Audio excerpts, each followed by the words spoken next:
Do you hear me? Not with your ears first, but with the quiet place inside you that has been waiting all day, all week, all year for this moment. The place that knows your name even when you have forgotten how to speak it gently to yourself. I am here, not in a blaze of lightning or the roar of thunder, but in the softening of your shoulders as you sink into your pillow, in the slow release of breath you did not realize you were holding, in the darkness that now wraps around you, not as an enemy but as a cradle I have prepared just for you. You have carried so much. The weight of decisions left unfinished, the echo of voices that demanded more from you than you had to give, the silent calculations running beneath your thoughts. Did I do enough? Will I be enough tomorrow? Let them go now, not because they matter less, but because you matter more to me than any task, any expectation, any fear. Tonight, there is only this: the rhythm of your breathing, the warmth of the blanket against your skin, and my presence closer than the air you breathe. Remember the Red Sea. You have heard the story, the dramatic parting, the walls of water, the deliverance at dawn. But no one has told you about the night before, the long, deep night when my people stood trapped between sand and sea, certain they would die by morning. And I did not rush. I did not part the waters with a shout. I waited until the darkness was complete, until their strength was gone, until hope itself had grown thin as mist. And then I began to breathe. My breath became the east wind. My whisper became the path through impossible depths. But first I let them feel the full weight of their exhaustion, because only in that surrender could they truly receive what I was about to give. Just as I am letting you feel the weight of your own weariness now, not to punish you, not to test you, but to prepare you, to make space in your soul for the rest I have carried across centuries, just for this moment with you. So close your eyes if they are not closed already. Feel the mattress holding you as I hold you. Feel the darkness not as emptiness, but as the gentle shadow of my hand resting over your spirit. The same hand that would soon part an ocean, the same hand that now parts the waves of anxiety lapping at the shores of your mind. Breathe with me, in and out, and out. You are safe here. You are known here. You are loved here, not for what you have done, but simply because you are mine. And as you listen, let your body grow heavy with trust. Let your thoughts drift like sand, for tonight you are not crossing the Red Sea alone. Tonight I am parting it for you. And the first miracle is not the path through the water. It is this, that after all your striving, you have finally stopped and let me carry you. I let the path vanish behind the dunes. I remember the exact moment I turned their steps toward the sea, not with a sudden command, but with a gentle withdrawal, a softening of the path ahead until only one direction remained open. I watched as Moses lifted his face toward the horizon, his brow furrowed not with doubt, but with the weight of leading 2 million souls through wilderness. And I did not send an angel to clear the way. I did not part the clouds to reveal a mountain pass. Instead, I let the dunes rise higher. I let the familiar trails dissolve into sand. I let the last footprint of the previous day be swallowed by the wind. Because sometimes, my child, the most loving thing I can do is close every door except the one that leads you to me. You know this feeling, don't you? That slow dawning that the path you've been following has disappeared behind you. The job that once felt secure now feels fragile. The relationship that once held you now feels distant. The plans you laid with such care now lie scattered like sand in the wind. And in that moment you wonder, did I take a wrong turn? Did I miss the sign? But I am telling you now, just as I whispered to the soles of their feet that night. I have not abandoned you. I have simply brought you to the edge of what you can endure alone, so you might finally lean into my strength. Feel the sand beneath your feet as they felt it, not the soft, sun-warmed sand of daytime, but the cool, granular truth of night desert, each grain a tiny prism catching the faint starlight, each step sinking just enough to remind you of your humanity. A young mother walks ahead of you now, her sandals worn thin, the hem of her robe dragging through dust. She shifts the sleeping child on her hip, her fingers tracing the curve of his temple to reassure herself. He still breathes. You can smell her exhaustion, the faint salt of dried tears at her collarbone, the wool of her shawl absorbing the chill night air. And behind her, an old man leans on a staff carved from an acacia branch, his knuckles white with the effort of each step. Yet his eyes fixed not on the ground but on the darkness ahead, as if he senses something waiting there beyond human sight. I am the one who dims the stars just enough to make you look up. I am the one who lets the wind carry the scent of salt long before the sea appears. Just a whisper of brine on the dry air, a promise hidden in the atmosphere. You taste it now on your own lips, don't you? That faint metallic tang of ocean carried across centuries to your pillow tonight. It is no accident. I have been preparing this moment since before you were born.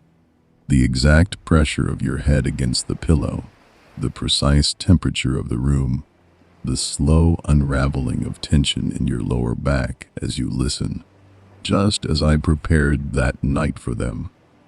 Do you feel the weight in your chest right now? The heaviness behind your eyes? That is the sacred fatigue of having walked faithfully toward a horizon that keeps receding. The Israelites felt it too. Their shoulders slumped, not from laziness, but from carrying water jars and infants and memories of slavery. Their throats were raw not from shouting, but from swallowing fear hour after hour. And I did not scold them for their weariness. I did not demand they have more faith. I simply walked beside them in the form of a cloud they could not see but could feel a presence cooling their necks when the night wind stilled, a warmth at their backs when the cold deepened.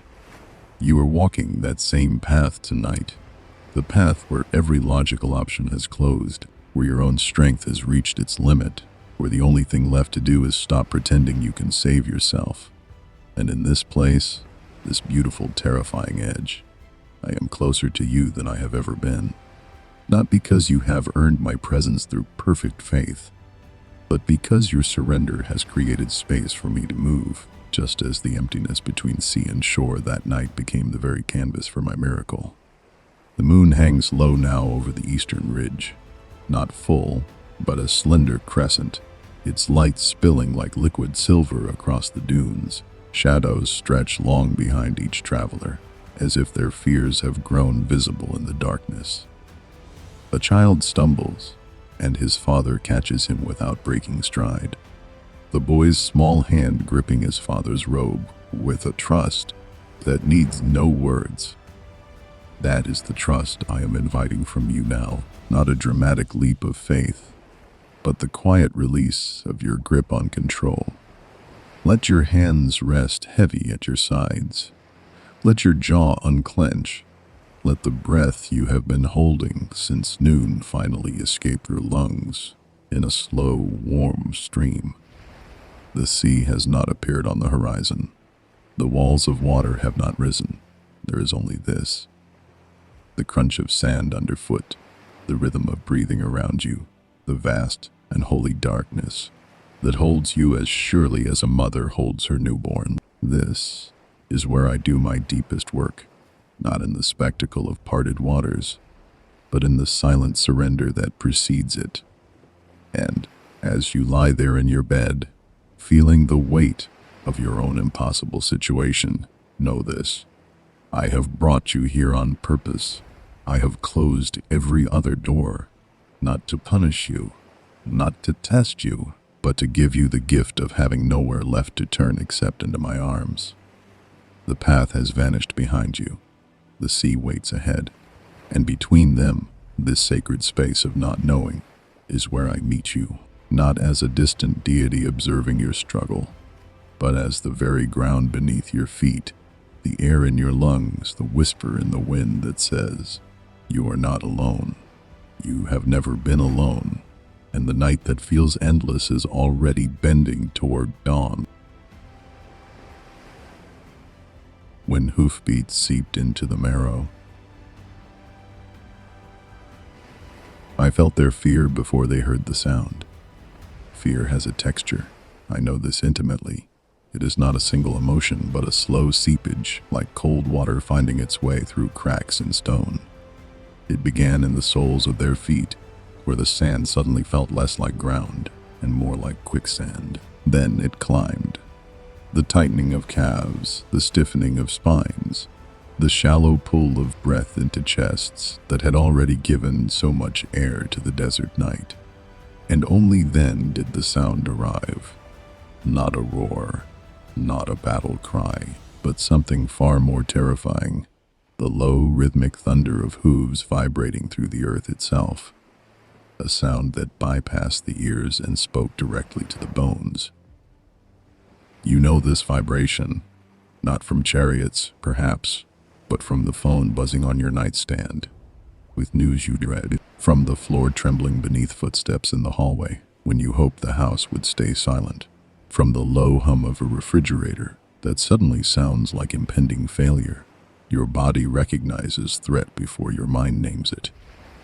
And that night by the sea, 2 million bodies recognized it at once. A wave of stillness rolled through the crowd. Not peaceful stillness, but the frozen stillness of prey sensing the shadow of wings overhead.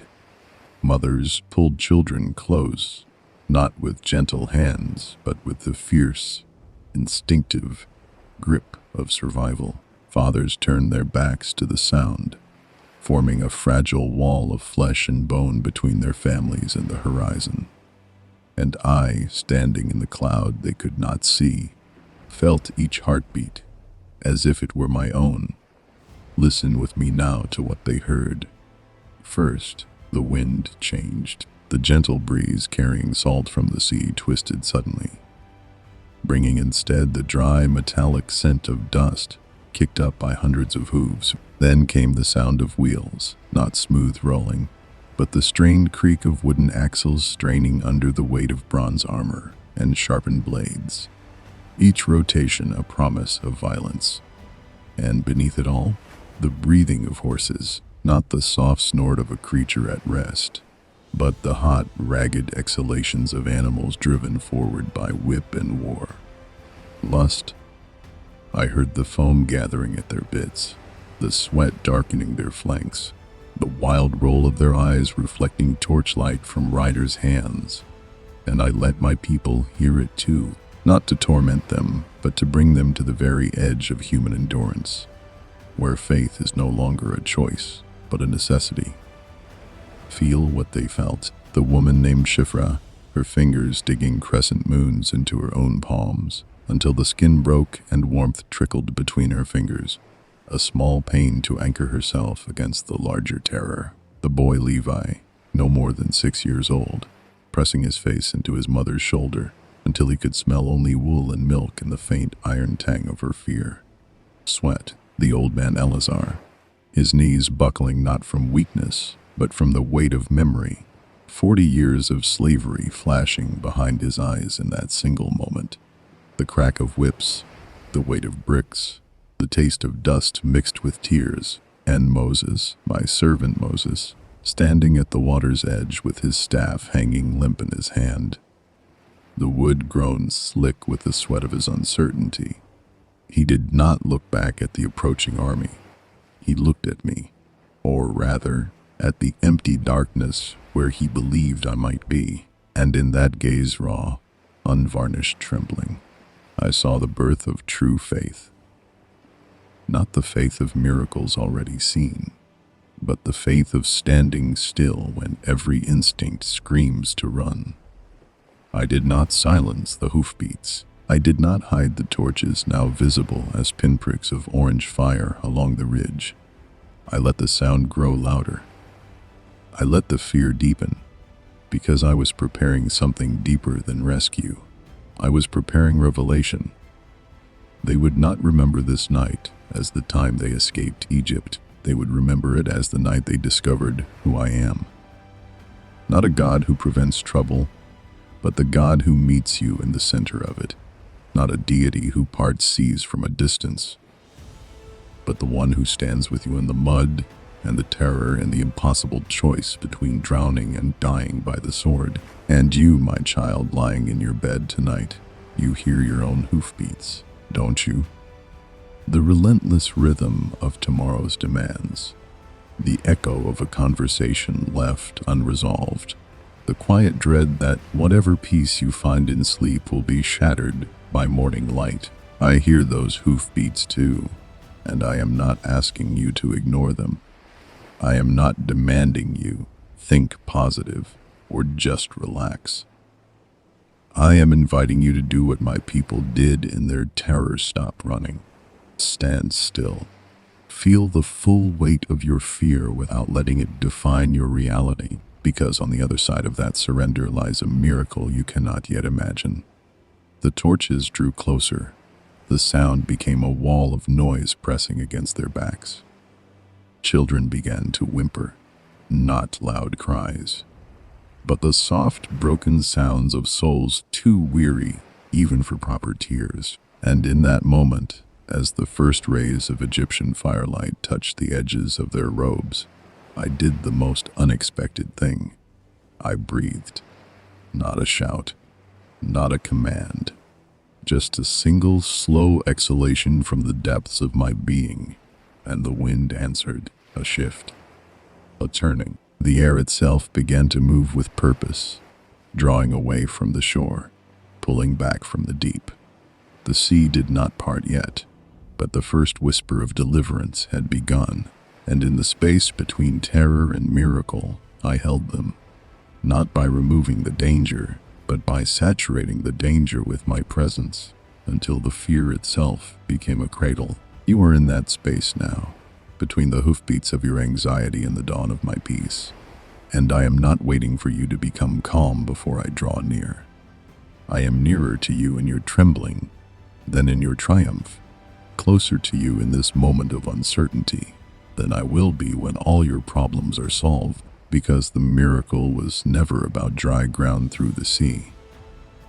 The miracle was, and is, my refusal to let you face your Red Sea alone.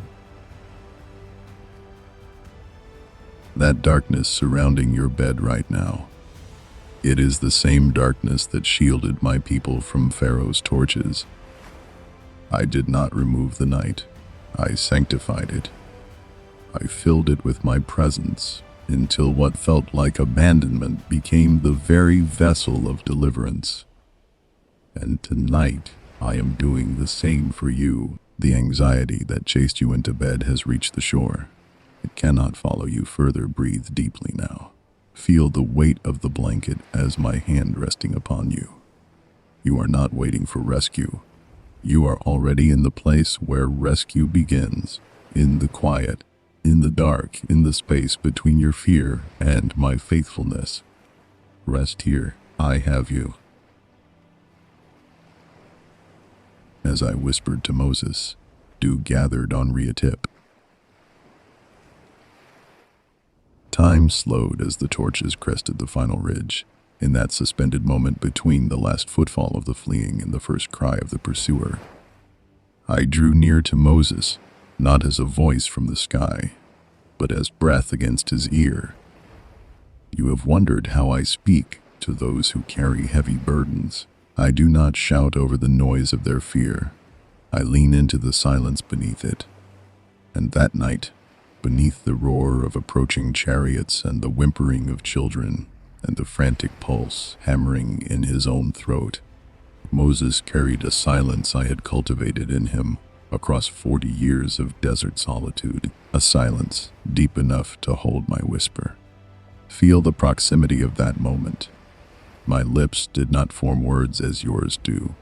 I am spirit, yet I conformed my presence to the shape of intimacy he needed. The warmth of my breath brushed the shell of his ear, carrying not sound but certainty. His skin prickled, not with fear, but with recognition. This was the same presence that had spoken from the burning bush, yet now it was closer, more tender, as if the intervening years of leadership and loneliness had taught him to receive me not as a spectacle, but as a sigh. And what I whispered was not complex. Do not be afraid. Stand firm.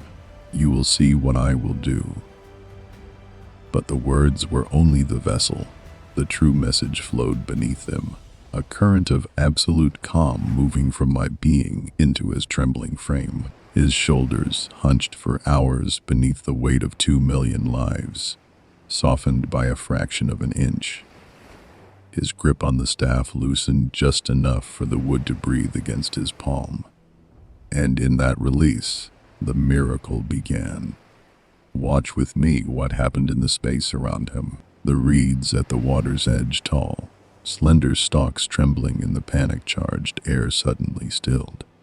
Not because the wind ceased, but because a new wind arrived. My wind, and as it passed through the marsh grasses, it left behind a gift. Not the heavy dew of dawn, but a delicate silvering, each blade tipped with a perfect sphere of moisture catching the faint starlight. Those droplets were my signature on the night, a quiet announcement that the ordinary was about to become sacred, and if you could have leaned close enough, you would have heard the dew forming, not a sound, but a presence. The gentle adherence of vapor to leaf, molecule by molecule, a slow and deliberate act of beautification in the midst of terror. I do this still, in the midst of your chaos. I am placing dew on reeds you cannot yet see small, glistening evidences of my care that will only become visible in the light of retrospect. Moses turned his face toward the sea, not with dramatic resolve, but with the quiet obedience of a man who had finally stopped trying to manufacture his own courage. And as he lifted his staff, I moved with him, not as a force external to his action, but as the very intention behind it. His arm rose because my will flowed through his muscles. The wood extended toward the water because my purpose gave it direction. And when the tip of that shepherd's staff touched the surface of the sea, the contact was softer than a kiss. No thunderclap, no earthquake, just the faintest disturbance, a ripple expanding outward in perfect circles, as if the sea itself recognized its creator's touch and responded not with resistance but with reverence. You are feeling this now, aren't you? Not the parting of waters yet, but the dew on your own reeds, the unexpected moment of calm in the middle of your anxiety. The breath that came easier than the one before it, the weight on your chest softening by a barely perceptible degree. That is my whisper to you. Not an audible voice, but a shift in the atmosphere of your soul. I am not waiting for you to become fearless before I speak. I am speaking into your fear, through your fear, beneath your fear, until the fear itself becomes the medium of my comfort. Just as the darkness that night became the canvas for my glory. Look at the water now. Where Moses' staff touched, the surface dimpled, not breaking, but bowing. And from that single point of contact, my breath began its work. The east wind did not arrive as a gale. It emerged as a presence, cool, steady, purposeful. It did not strike the water's surface, but flowed across it like a hand stroking silk.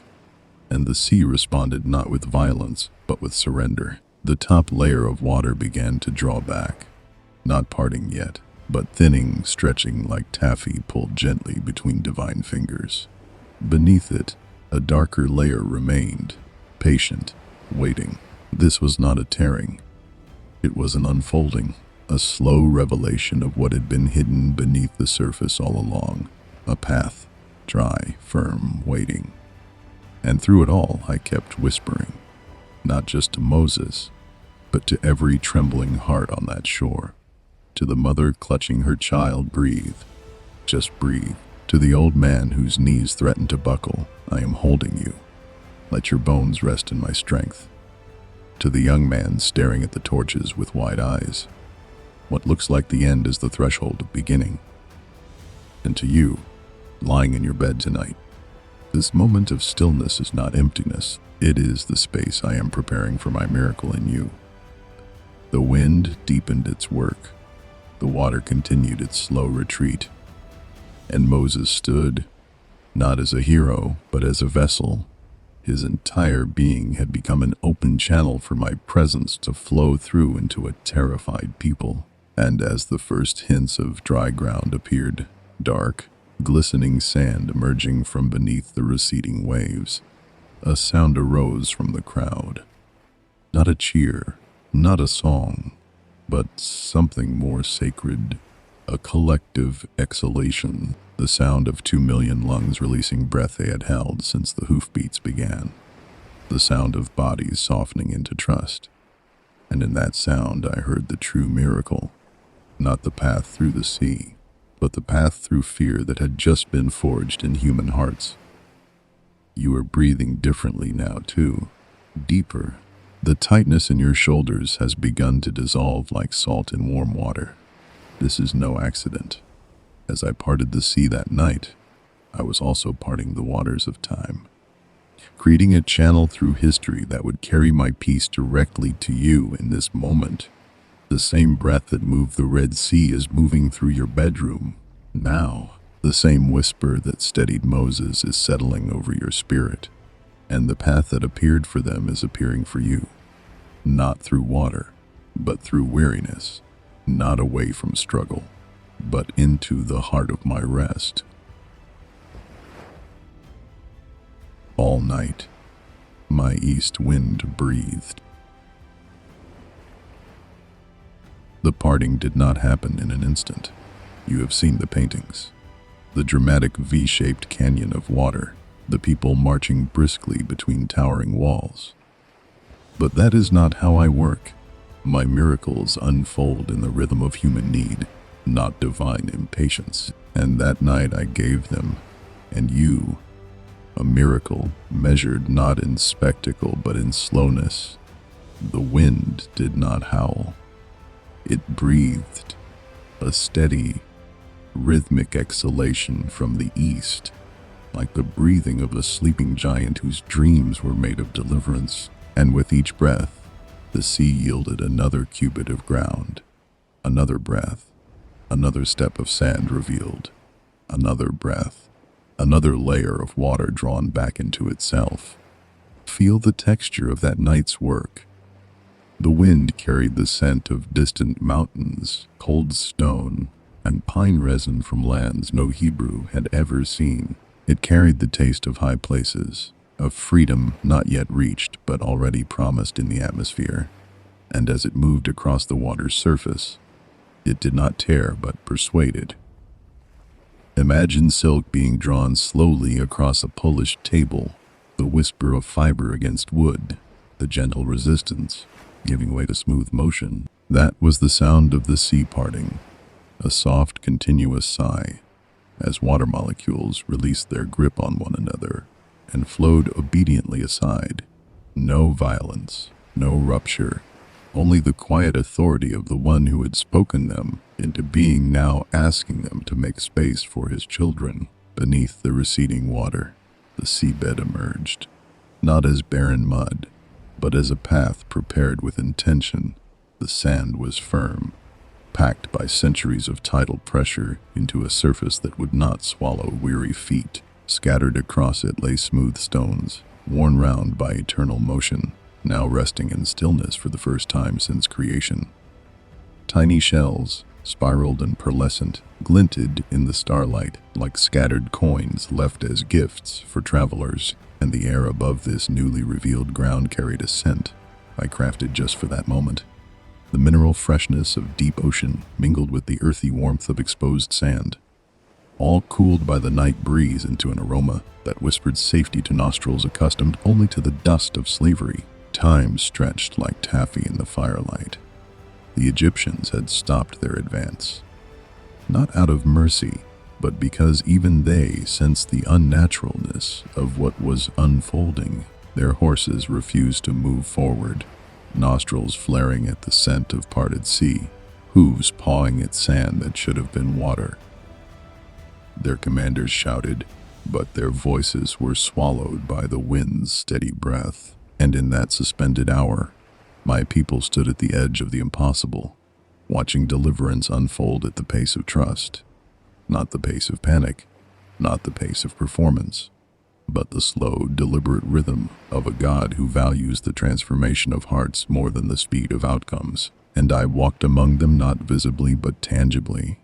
My presence moved through the crowd like a gentle current, touching each soul according to its need.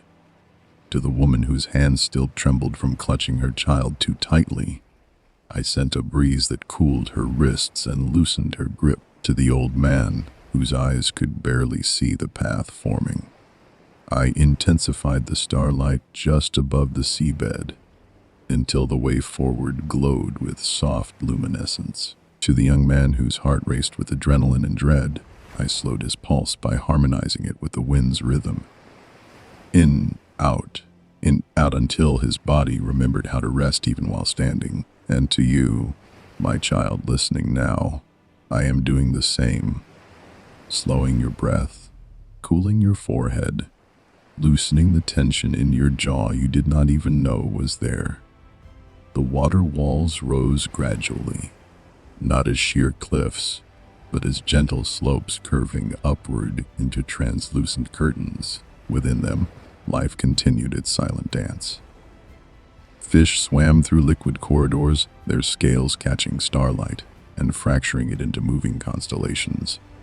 Anemones pulsed in slow rhythm, unaware that their world had been turned inside out for the sake of wanderers. And the water itself, so often a symbol of chaos and human imagination, became instead a testament to my order. Each molecule held in perfect suspension, each current stilled by my command, each drop maintaining its place in the architecture of miracle. This was not the absence of water's power, but the fulfillment of its purpose, to obey its creator and become a shelter for the beloved. You are feeling the weight of this slowness now, aren't you? The way your thoughts have begun to drift like leaves on a calm pond. The way the urgency that gripped you when you lay down has softened into something more like curiosity.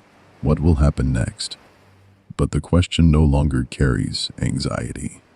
It carries trust. Because you have entered the rhythm of my work, the rhythm that does not rush, does not panic, does not demand immediate results. The rhythm that knows some miracles must unfold slowly, so the human heart can expand enough to receive them.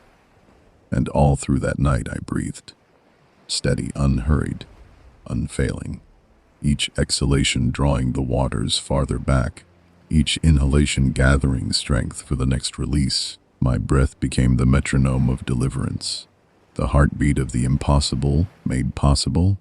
And if you listen closely now, not with your ears, but with the quiet place beneath your ribs, you can still hear it. The rhythm that parted seas, the rhythm that calms storms, the rhythm that is even now slowing your own breathing to match its ancient, life-giving cadence. This is the secret no one tells you about miracles. They are not interruptions of natural order. They are revelations of deeper order. The same power that holds galaxies in orbit held water in walls that night.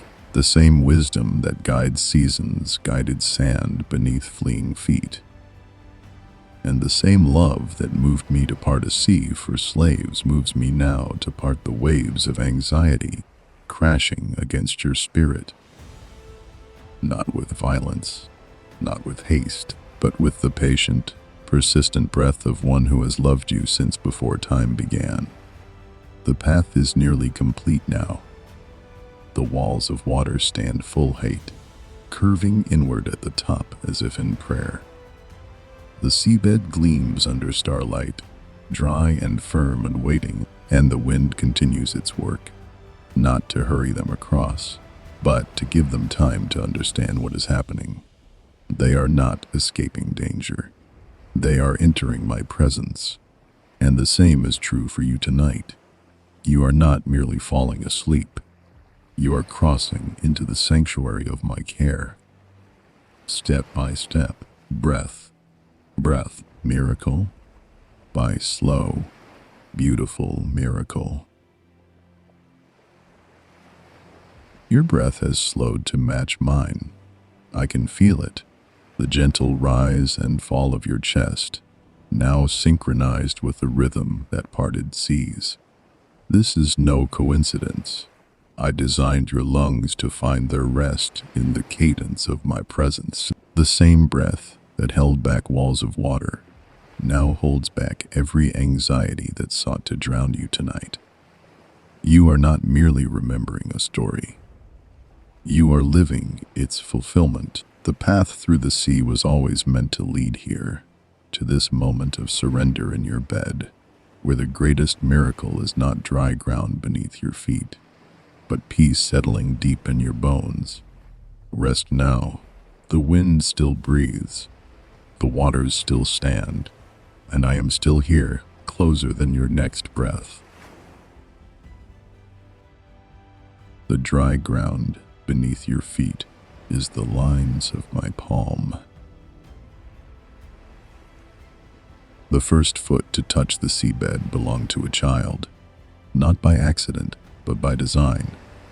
I have always entrusted my greatest revelations to those whose hearts have not yet been hardened by the calculus of impossibility. Her name was Tirzah, 7 years old, her sandals frayed at the straps, her small hand clutching her mother's robe.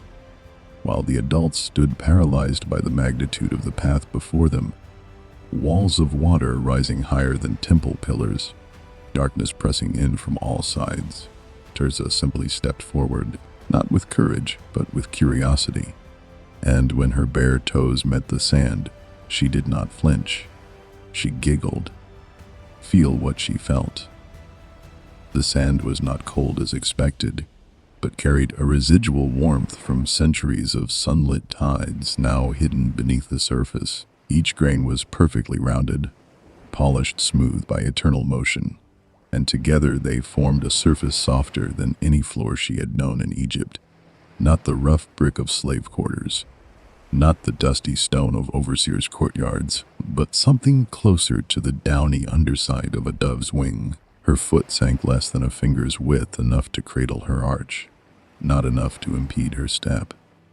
And as she shifted her weight, the sand released a faint scent, mineral rich, ancient, carrying the memory of every shell that had ever dissolved within it, every pearl that had ever formed in darkness and emerged into light. I guided her mother forward next, then her father, then the family behind them, like a single ripple expanding outward from that first point of contact. And with each new footfall, the path grew more certain, not because the miracle deepened, but because trust became contagious. Watch how I orchestrated this crossing, not as a military march, but as a slow unfolding of communal healing. The elderly went first where the ground was firmest, their fragile bones protected by my foresight. Mothers with infants walked where the sand was softest, each step cushioned like a cradle. The young and strong formed an outer perimeter, not as guards but as witnesses, their eyes wide with wonder at the liquid walls towering beside them.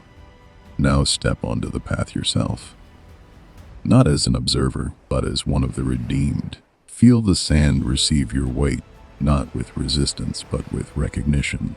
This ground knows you. It has been waiting since before creation for the precise imprint of your foot. As your heel settles, notice the subtle give, like memory foam shaped by divine intention. Your arch finds perfect support. Your toes spread naturally, reconnecting with the earth in a way modern floors have stolen from you. And with each step forward, the sand releases tiny pockets of trapped air that carry the scent of deep ocean kelp and salt and something else, something unnameable, the fragrance of my thoughts towards you. Clean, ancient, full of life. Lift your eyes now to the walls surrounding you. Do not fear their height. These are not prison walls, but protective barriers, curved inward at the top like cupped hands, holding back chaos, so you might walk in peace. Within the water, life continues its silent ballet. A school of silver fish moves as one organism, their bodies flashing starlight captured and refracted through liquid crystal. An octopus pulses gently against the inner wall, its skin shifting color in slow waves, indigo to pearl to deep violet, as if translating my peace into a language of light. And higher up, where the water meets the night sky, a thin membrane holds firm, not a solid barrier, but a living interface, where sea and air kiss without merging. Through it, you see stars doubled, the real ones above, and their trembling reflections within the wall beside you. Two heavens, one path, and you walking between them. Breathe deeply now. The air here is different, cooler than desert night, richer than mountain dawn. It carries the negative ions of crashing waves, without the violence of impact. Each inhalation cleanses your lungs of Egypt's dust, the particulate memory of slavery, of forced labor, of breath held too long in fear. With each exhalation, you release what no longer serves you, the tension in your shoulders, the knot in your stomach, the narrative that you must carry everything alone. The path absorbs it all. The sand drinks your tears before they even fall. The water walls hold your fears suspended in liquid grace until they dissolve into harmless mist. And I walk with you, not ahead, not behind, but beside. My presence is the slight warmth you feel on your left cheek, though. No fire burns nearby.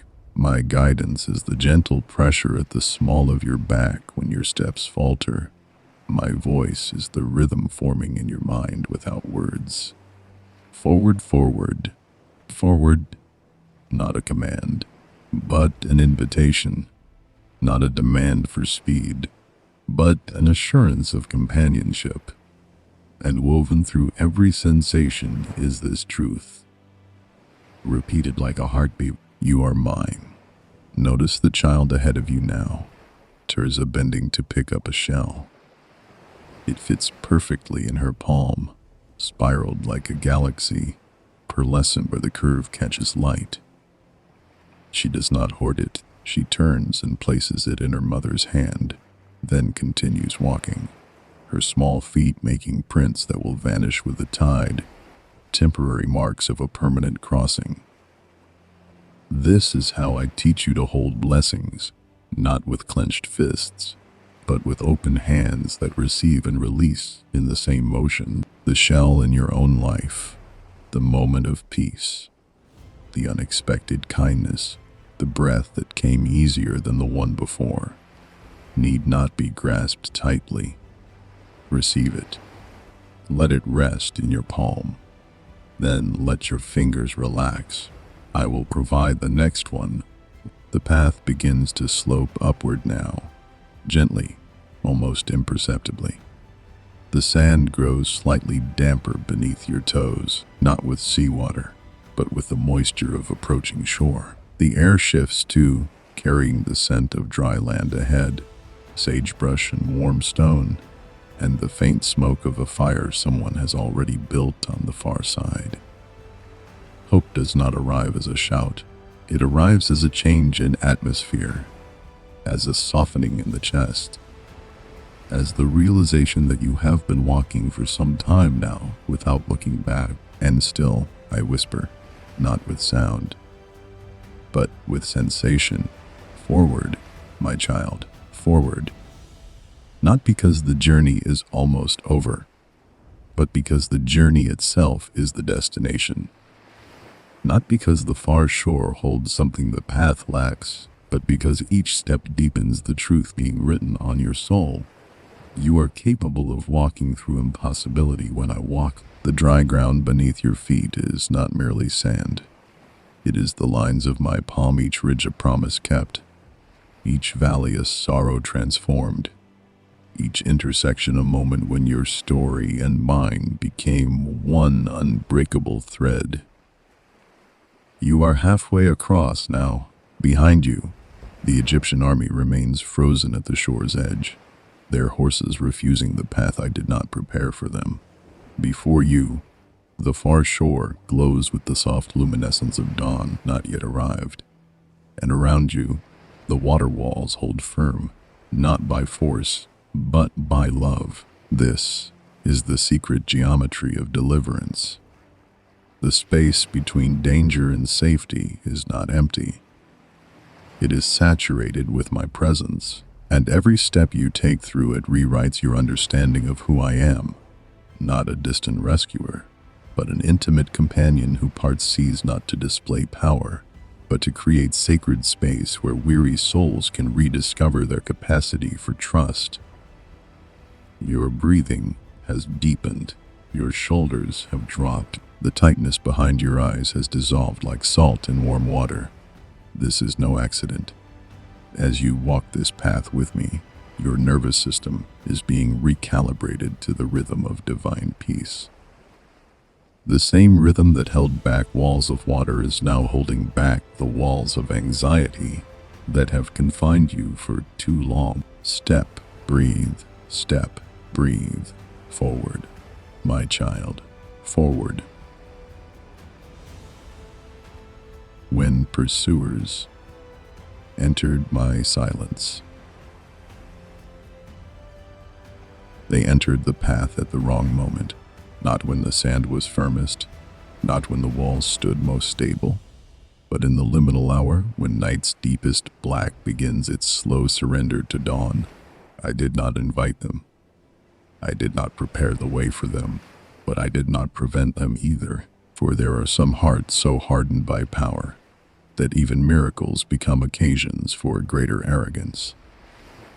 Pharaoh's captains saw the path not as an act of mercy toward the vulnerable, but as a tactical opportunity, a dry route to reclaim what they considered property.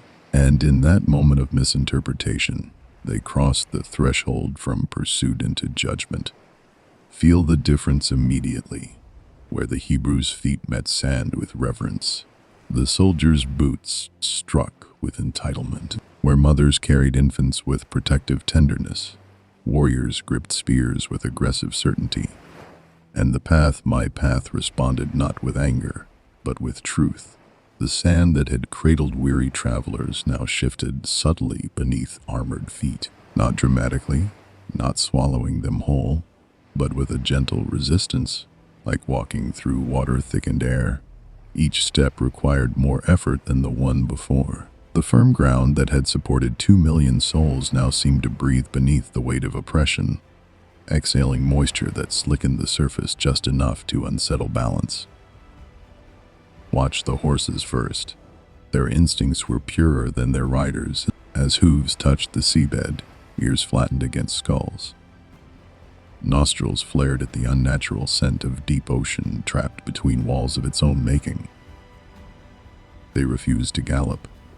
They would not even trot. Each step forward was a negotiation, a trembling hesitation, a sideways glance at the liquid walls towering beside them. One stallion, its coat gleaming bronze in torchlight, stopped entirely and refused to move, its legs planted wide as if sensing the path was not meant for conquest. Its rider cursed and struck its neck, but the blow landed on flesh already rigid with sacred terror.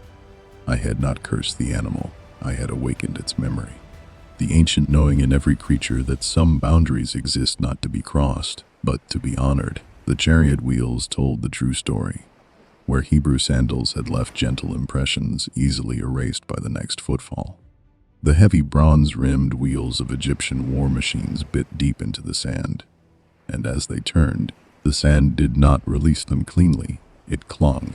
It resisted tiny grains, each one a witness to my intention for this path, gathered in the wheel grooves like silent jurors.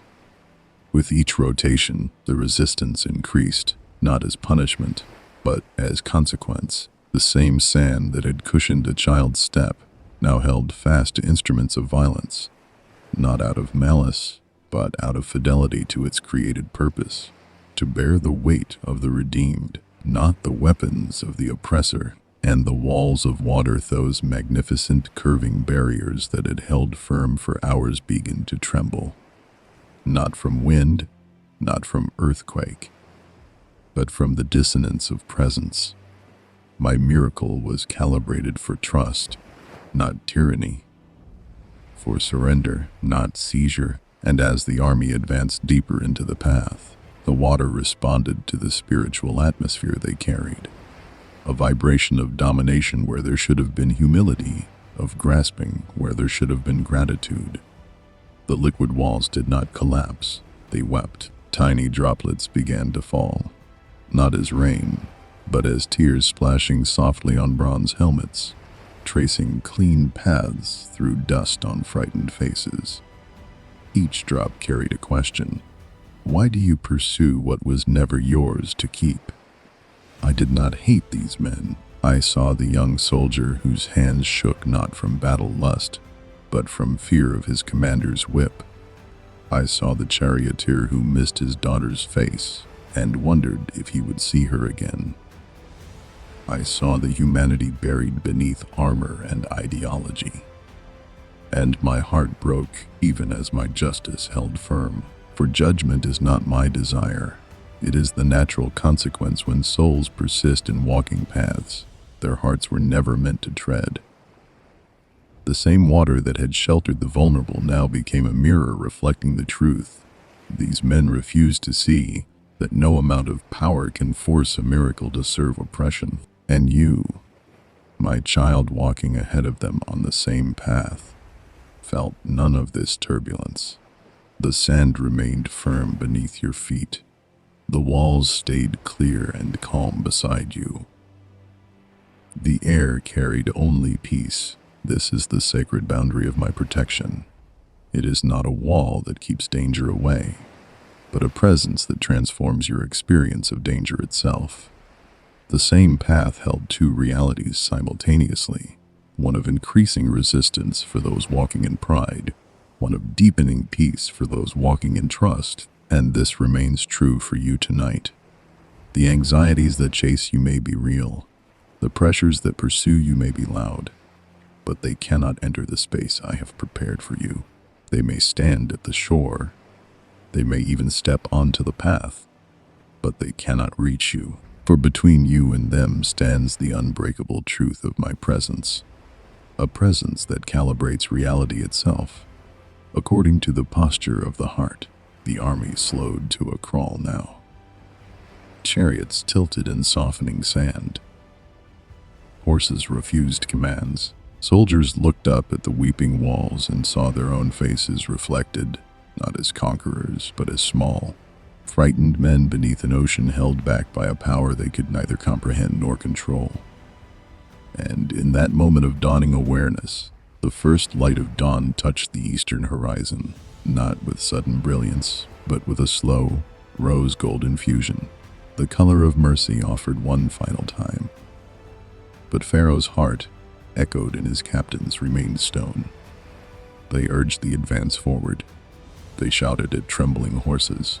They raised whips against their own fear. And in that final act of defiance against the sacred, the path completed its purpose. Not with violence, not with vengeance, but with a gentle returning to its true nature. The sand released its temporary firmness. The walls ceased their supernatural suspension, and the sea patient, ancient, obedient to its creator, began the slow, sighing work of restoration. You did not look back. I did not ask you to. The last sound you heard was not a roar, but a whisper, the soft collapse of what was never meant to be into what had always been. And ahead of you, The far shore glowed with the light of a new day. Your steps quickened, not from fear, but from anticipation. For you had learned the deepest truth of that night. Deliverance is not about escaping danger. It is about discovering who walks with you through it, and that discovery changes everything. Every anxiety that has chased you through the day now stands on the far shore of your Red Sea. It may shout, it may wave its arms, it may promise to follow you into tomorrow, but it cannot cross the path I have prepared for you tonight. The same presence that held back walls of water now holds back every fear that sought to drown your rest. You are not merely safe from danger, you are safe within me. And in this space, between the parted waters of miracle and the approaching dawn of peace, your soul is learning a new rhythm, the rhythm of trust. Breathe it in, let it settle in your bones. You have crossed, you are free, and I am still walking beside you. As I closed my hands, the sea returned like a sigh. I did not command the waters to crash. I did not summon a tempest to swallow the arrogant. I simply ceased my breath, and in that cessation, the gentle withdrawal of the east wind that had sustained the impossible, the sea remembered its nature, not as an instrument of judgment, but as a body returning to rest. The walls did not collapse. They bowed, like silk curtains drawn slowly across a window at day's end. The water walls curved inward with a grace that defied their mass, each molecule finding its way home to the whole without violence, without haste, without the drama human storytellers would later impose upon this moment. Listen to the sound it made, not the roar you imagine, but something closer to a sigh. The soft exhalation of a mother leaning over her sleeping child. The whisper of sand receiving rain after long drought. The gentle hiss of steam rising from warm bread as the upper edges of the walls met. They did not collide but merged. A seamless reunion of what had been temporarily separated for love's sake. And in that merging, a sound emerged. A low, resonant hum, the frequency of wholeness restored. It traveled through the water not as shockwave, but as lullaby. A vibration that carried the memory of depth, of darkness, of peace that existed before light and would exist long after. The soldiers did not drown as men drown. They were gathered as the water closed around them. I did not withdraw my presence. I transformed it. The same arms that had held back chaos for the vulnerable now opened to receive the broken in those final moments, as salt water filled lungs that had breathed only dust and domination. I showed each man his true face, not the mask of power he had worn, but the child he had once been, cradled in a mother's arms before the world taught him to grasp and conquer. This was not punishment, it was remembrance, a final merciful unveiling before the great sleep. And as consciousness faded, what they felt was not terror, but the strange familiarity of returning to the source, like a river flowing back to the sea that birthed it, like a breath released after being held too long. But you did not witness this. I shielded your eyes not out of cruelty, but out of wisdom. Some truths are too heavy for weary souls to carry into rest. And that night, your only assignment was to walk forward, to feel sand beneath your feet, stars above your head, and my presence surrounding you like atmosphere. So I placed my cloud between you and the returning waters, a veil of mist that absorbed sound, softened light, and carried the scent of rain, washed earth to replace the salt tang of judgment.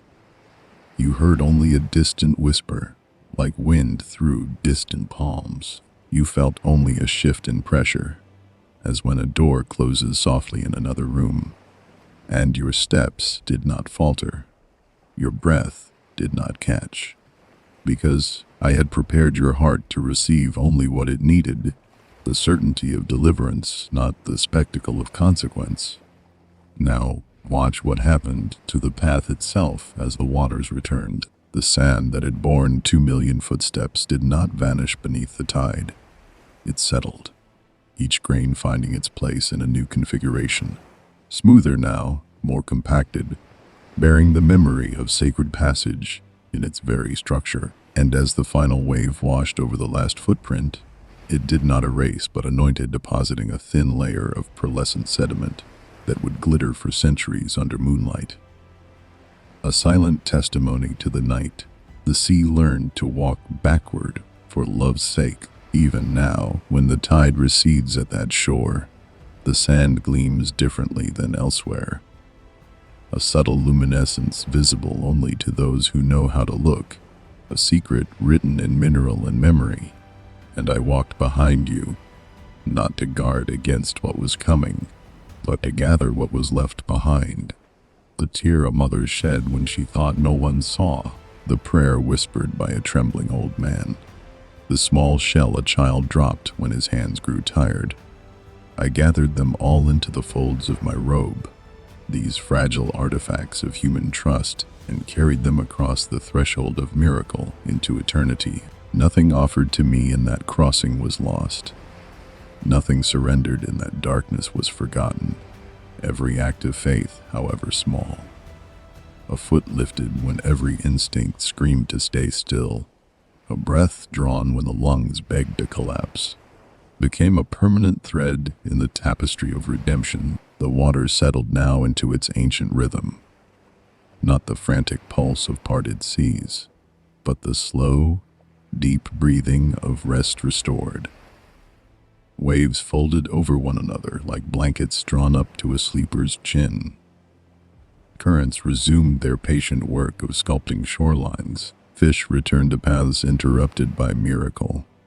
And above it all, the stars, those silent witnesses, continued their slow dance across the dome of heaven.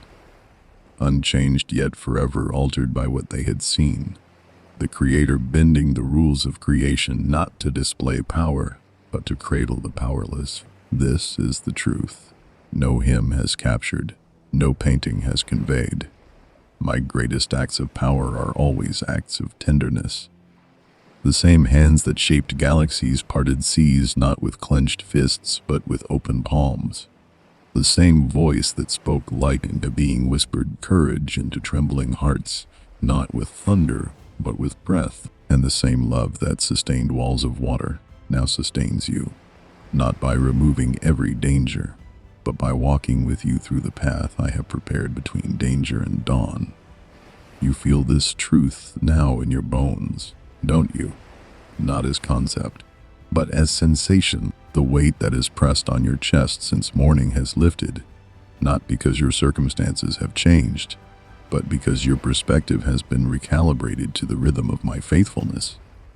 The anxiety that chased you into bed stands on the far shore, its voice muffled by distance and mercy, and between you and it flows a sea of my making, not to punish what pursues you, but to protect what I love. You are safe, not because danger has vanished, but because I have redefined the geography of your reality.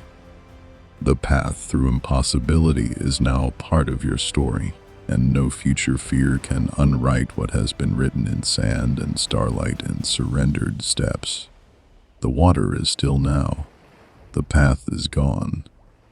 But the peace it cultivated remains, settled deep in the marrow of those who crossed, waiting to rise again when next they face their own red seas. And as you lie in your bed tonight, that same peace rises in you, not as memory of a story read long ago, but as present reality of a God who parts seas not once in history, but continually in the hidden landscapes of human need. Breathe deeply now. The tide has turned. The danger has receded, and the only sound remaining is the gentle rhythm of waves returning to rest. A rhythm that matches the slowing beat of your own heart. In the deepest dark before dawn, I spread rest for you. They did not cheer when their feet touched the far shore. They did not dance or sing or fall to their knees in dramatic worship. They simply stopped, and in that stopping, 2 million bodies releasing motion simultaneously. A silence fell so profound, became its own kind of sound. The silence of exhaustion fully surrendered. The silence of fear fully released. The silence of souls, too weary for words, too full for song, too transformed for anything but stillness. And I, who had just orchestrated the greatest deliverance in human history, did not interrupt that silence with trumpet blasts or angelic choirs. I honored it. I deepened it. I wrapped it around them like a blanket woven from night itself. Feel the quality of that silence. It was not empty but saturated, a vessel filled to overflowing with the residue of miracle. The air carried the scent of wet sand and distant rain and something else. The fragrance of collective trust exhaled all at once. Bodies that had been coiled tight for generations, shoulders hunched against whips, spines curved beneath burdens, hands clenched around nothing but survival, now softened into postures they had never known were possible. An old woman sank to her knees, not in prayer but in release, her forehead meeting cool sand with a sigh that carried 40 years of accumulated tension out with it. A young man lay on his back, arms flung wide, palms open to the stars, as if finally believing he was allowed to receive without earning. And children, those sacred vessels of unfiltered truth, did not run or play. They curled into their mother's arms and slept before their heads even touched the ground, their breathing already deepening into the rhythm of dreamless rest. I did not wait for dawn to arrive. I intercepted it. As the eastern horizon began to blush with the promise of morning, I thickened the cloud that had guided them by day, drawing its edges downward until it formed a canopy over the entire camp, softening the first light into a gentle luminescence, the color of doves' wings. No harsh sun would shock these weary souls back into alertness. No brilliant dawn would demand performance before rest had done its work. Instead, I created a twilight that lasted hours, a sacred in-between where night's protection lingered, even as day's promise approached. Within this sheltered space, time itself seemed to slow, stretching the moment of arrival into an eternity of repose. And I moved among them not as a king receiving gratitude, but as a mother tending sleepers. My presence became tangible in the small adjustments that required no conscious thought. The slight shift of a shoulder finding perfect alignment with the earth beneath it. The unconscious unclenching of a jaw that had been tight since childhood. The deepening of breath from shallow chest rises to full diaphragmatic waves that massaged internal organs with each cycle. I touched foreheads with invisible fingers, cooling the fever of adrenaline that still flickered beneath skin. I traced spines with gentle pressure, releasing vertebrae locked in defensive postures for decades. I cupped hearts in my hands, slowing their frantic rhythms until they beat in time with the slow pulse of the earth itself. Watch the mother named Shifra as she settles onto the sand. Her body knows before her mind permits she is safe. Her arms, which have carried water jars and infants and the weight of generational trauma, now relax their grip. The child on her lap, Tirza, who first stepped onto the seabed, sighs in her sleep and nestles deeper into the curve of her mother's body. And Shifra does not fight sleep. She does not stay alert to guard against new dangers. She allows her eyelids to grow heavy, her breathing to deepen, her consciousness to drift. Not because she has assessed the situation and deemed it safe, but because her soul recognizes the signature of my presence. This is the deepest form of trust, not the absence of threat, but the presence of a protector. so absolute that vigilance becomes unnecessary. Above them, the cloud continues its gentle work. It filters starlight into a soft radiance that illuminates without exposing. It holds back the wind that might chill sleeping bodies. It absorbs sound, the distant cry of a seabird, the rustle of a desert fox, transforming potential disturbances into white noise that deepens rather than disrupts rest. And within this sanctuary I have crafted, a new rhythm emerges, the synchronized breathing of 2 million souls moving in and out of sleep together, their individual rhythms harmonizing into a single collective pulse, a living symphony of surrendered trust. This is the miracle no one remembers, not the parting of the sea, but the granting of rest on the far shore. For what good is deliverance if the delivered cannot rest? What good is freedom if the freed remain bound by hypervigilance? That night, I did not merely rescue bodies from slavery. I began the slow, tender work of rescuing souls from the internalized expectation that they must always be alert, always be ready, always be earning their next breath. And I started with sleep, the most vulnerable, most trusting act a human being can perform. To sleep is to declare, I believe the world will continue without my management. I trust something greater than myself to hold the night. And as you lie in your bed tonight, I am doing the same for you. The same cloud that sheltered them now shelters you, not as visible vapor, but as atmosphere. The same hands that cooled their foreheads now cool yours. The same rhythm that synchronized their breathing now guides yours deeper, slower, more complete with each cycle. You are not merely recalling a story. You are participating in its eternal recurrence. The ongoing reality that the God who parted seas for slaves still parts the waters of anxiety for the weary, still prepares shores of rest for the exhausted, still honors silence more than spectacle. Feel the weight of your body against the mattress now, not as burden, but as blessing. Each point of contact shooters, hips, heels releasing into support not manufactured by human hands but provided by divine intention. The blanket over you is not merely fabric but the shadow of my wings. The darkness in your room is not absence of light but presence of peace. And the slowing of your thoughts is not mental failure but spiritual success. The quieting of the noise that has demanded your attention all day, so the whisper of my love can finally be heard. Dawn approaches even now, not the harsh dawn of obligation, but the gentle dawn of promise. But you need not rise to meet it yet. I have purchased this hour for you. I have stood between you and every demand that would pull you from rest. I have silenced every voice that would whisper you should be doing more and replaced it with the only voice that matters. You are enough. You are loved. You are mine.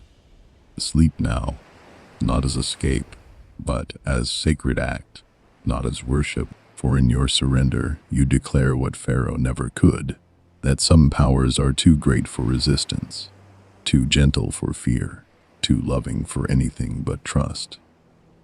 The last conscious thought to drift through your mind before sleep takes you fully as not a prayer you formed, but a truth I planted there.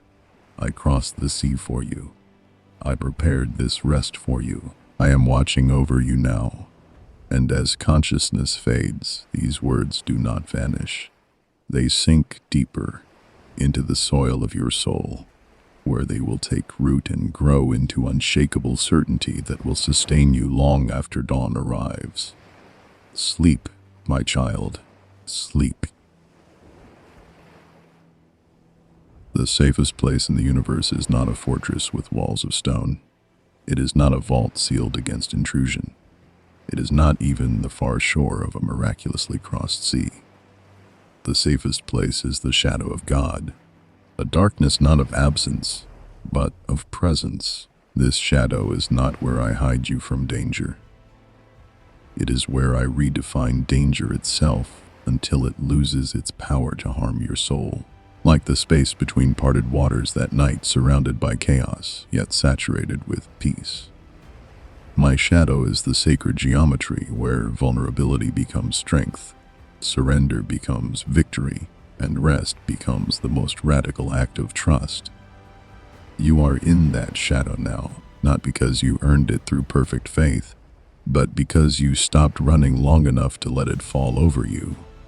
Feel its texture, not cold or empty, but warm as a mother's embrace, soft as the down beneath a bird's wing, deep as the silence between heartbeats. This is where I keep what matters most, not in locked treasure chests, but in the gentle darkness of my care. Your tomorrows are here. Your healing is here. Your truest self, the one untouched by failure or fear, is here, cradled in the shadow where no light of judgment can reach. And as you drift deeper into sleep, know this: the shadow moves with you. It is not a location you must return to each night, but a reality that travels with you through every hour. When morning comes and the world demands your attention again, this shadow will remain, not as escape, but as anchor, a quiet place within you where the sea has already been parted, the path has already been walked, the rest has already been given. You carry the far shore in your bones now. You breathe the rhythm of miracle in your lungs, and no wave of anxiety, however high, can drown what has been written in the sand of your soul tonight. You are in my shadow. You are safe. You are loved. You are mine. Sleep now. The sea is calm. The path is complete. And I am watching, always watching, over the one my soul loves.